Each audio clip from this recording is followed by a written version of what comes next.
Hello and welcome to Crypto Exposed.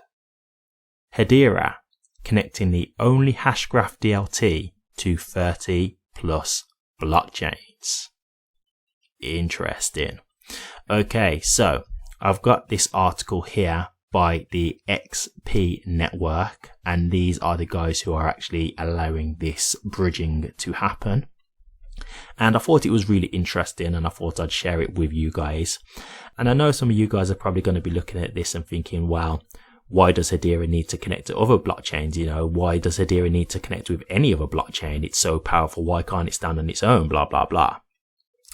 Look, the thing that you've got to understand with this is, if you want any crypto network, blockchain, hashgraph to succeed, then you've got to understand that interoperability is really a must. Okay, what you've got to accept here is there isn't just going to be one crypto to rule them all. There isn't. I'm sorry to say this, but it's not like all other cryptos are going to fail and Hedera will be the only company standing at the end and HBAR will be the only crypto that's actually utilized. That's not the case, guys. There will be a few networks out there that all serve different purposes that will be successful. Now, there won't be many. I think when you look at how many cryptocurrencies there are out there at the moment, I think there's like over 25,000 now, or over 20,000 at least. There's not going to be that many cryptos left at the end of regulation. No, I mean, I think 98% of those cryptos will be gone. However, the cryptos that actually have a purpose, that have utility and have things that the institutions can use, they're going to be the ones that stay. And at the end of the day, you would want those cryptos to be able to all work together, right? Because for one, it's greater adoption, right? If you've got a crypto that can go over to another crypto, that's helping with the adoption. That's what you would want, because it's actually helping the crypto that you hold become more accessible. Because what you've got to understand is there's people out there who hold other cryptos. So let me just give you a quick example. There might be people out there who hold XRP but don't hold HBAR, right? And then if you look at this now, if HBAR can connect with XRP, well, someone who's an XRP holder could then actually still get something via Hedera by them being able to be bridged and connected, right? So in this instance, they're talking about NFTs. So for example, if someone saw an NFT that was based on Hedera, but they are an XRP holder, they might think like, oh, I really like that NFT. And then they say, oh, it's Hedera. Like, I'm not on the Hedera network. I've got no HBAR, so I cannot get that NFT. Well, now, because it's bridged, it's like, no, I actually like that. So I'm going to be able to have that NFT. And it doesn't matter if I hold HBAR or not, right? And that's what this kind of thing is. It's making it more accessible. At the end of the day, you will want all of these cryptos to connect with each other for different purposes, because it's just going to help the adoption of each crypto. It's going to unite them. And at the end of the day, if the crypto scene as a whole thrives, then our crypto thrives, right? HBAR will thrive off of other cryptos thriving. And you can see that as an example right now with Bitcoin, right? Bitcoin is the leader of the market. If Bitcoin goes up, the rest of the market goes up. So I'm not someone who looks at Bitcoin and thinks, oh, I just want Bitcoin to just fail, because I understand that if I say I want Bitcoin to fail, I'm basically saying that at this current moment in time, I want HBAR to fail. Now, I don't think that will be how it stays long term. I do think eventually utility will take over and people will actually invest in cryptos that actually serve a purpose rather than just speculation or just store of value. Right? Bitcoin at the moment has first mover advantage, so a lot of people go to Bitcoin because it's the most known crypto, it's the OG. But I don't think that will be the case forever. And so as it stands right now, that's just what we have to deal with. And so I don't look at Bitcoin and think I want it to fail. I think, hey, if Bitcoin goes up, HBAR is going to go up. So that's good enough for me. I'm happy with that, right? And also, I'm just happy for other cryptos to exist. I'm not just a one crypto guy. I don't just subscribe to one crypto and that's it, and then I get triable on that one crypto. There's many good cryptos out there that all serve good purposes. But I'm very, very optimistic about Hedera specifically. So, I've got this article here. I'm not going to go through the whole article. There's just certain points that I want to address and certain points from a post from the HBAR Foundation that I'll go through. So we'll go through the HBAR Foundation's post first, as this kind of just summarizes it very succinctly. And then I'll go into the certain points that I just want to address from the actual article as well. So we've got the HBAR Foundation here, and they say, multi-chain NFT bridging is now live on Hedera via XP Network, enabling HBAR NFTs to be transferred and traded across 30 plus blockchains that make up the $7.5 billion plus market, including Polygon, Solana, and Ethereum, through marketplaces such as OpenSea. By enabling Hedera NFTs on a marketplace like OpenSea, which at times has facilitated 80% of global NFT trade, the XP network is enabling greater exposure to HBAR community builders and projects.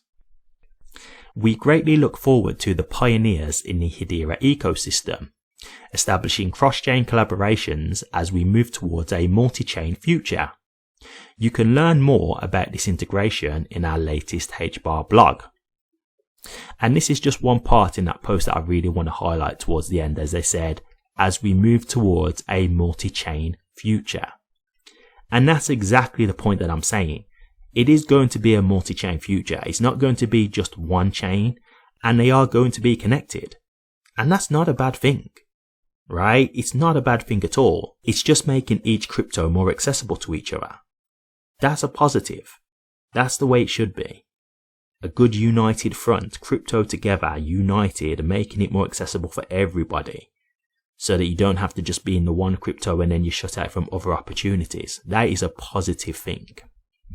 Now, I have got the article here by XP Network. I'm not going to go through the whole thing, as we've got the gist of what's going on from the post by the HBAR Foundation. But there are just some things that I wanted to point out here, because they make some real good points, and it just shows you, because XP Network, they're not people who are biased. They're just people who are developers and who have chose to help Hedera, right? And so when you see the points that they're making here, again, it just shows you how people feel about Hedera and how much better it is in comparison to other networks. So let me just find the points that I want to make. Here we go. So NFTs on Hedera. One of Hedera's best features for NFT projects is that the fees are fixed and denominated in US dollars rather than HBAR. This way, even if HBAR goes up 100%, project teams, artists, and collectors won't feel any negative consequences, in brackets, hello Ethereum, right? And so again, this is just showing you the things that Hedera have over Ethereum. Just another part that I do want to point out here as well. The standard fee to send an NFT is 1 cent to 5 cents to mint an NFT and $1 to create a collection, regardless of the size. Another advantage is that royalties can be enforced at the protocol level, meaning that a single marketplace can't just decide not to honor them, brackets, as it happens on Ethereum, right? So this is what I'm talking about, guys. Like, yes, Ethereum definitely has the upper hand right now, but why does Ethereum have the upper hand? Just because it has first mover advantage. That's it. Ethereum was here first. So right now, it definitely does have the upper hand, the same way Bitcoin does over the rest of the market. Bitcoin has the upper hand right now, but it doesn't do anything. You know, it can't do anything that Hedera can do. So there's so many other cryptos out there now that has surpassed Bitcoin and Ethereum because they've had time to advance the technology. They've had time to improve on it. So while we show respect to Bitcoin and Ethereum for showing us these types of technology capabilities, we just have to understand that it's outdated now. There's much better products out there. There's much better cryptos out there now that can serve way better purposes and are just way more capable. And so when you're seeing these kind of things, you can see how developers feel about Ethereum, right? This isn't just influencers talking about Ethereum because we're trying to be haters. No, I actually think Ethereum, in terms of what it can do, is good. The problem is that it can't scale and it's too expensive and slow. That's not me hating, that's just the truth. If you've ever used Ethereum, like if you've ever used any types of dApps on Ethereum, the fees are just an absolute nightmare. Like there's actually a website that actually keeps track of the GUI, which is basically like the gas fees for Ethereum. And it tells you when the GUI is lower so you can try and get the cheapest fees. So with Ethereum, like when I was trying to use dApps for certain purposes and whatnot, I'd have to try and think, okay, in the morning, it's usually a bit cheaper. So I might have to put like an alarm on to wake up early in the morning to try and get like the cheapest fees, or like try and put an alarm on at certain points in the day when I feel like the gas fees are going to be cheaper. That's crazy. In this day and age, that is crazy.